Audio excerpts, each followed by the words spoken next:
اللہ کے نبی صلی اللہ علیہ وسلم نے ایک مسلمان کے دوسرے مسلمان بھائی پر 5 حقوق بتلائے ہیں حدیث کے اندر، یعنی ایک مسلمان کا دوسرے مسلمان پر 5 حق ہیں۔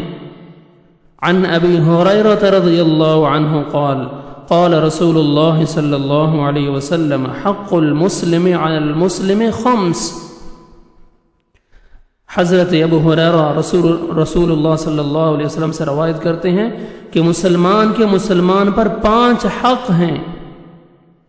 رد السلام، نمبر 1 سلام کا جواب دینا، وعیادت المریض، دوسرا بیمار کی عیادت کرنا، واتباع الجنائز، تیسرا جنازہ میں شرکت کرنا، چوتھا وإجابت الدعوہ، دعوت کو قبول کرنا، پانچواں وتشمیت العاطس، چھینک مارنے والے کو جواب دینا۔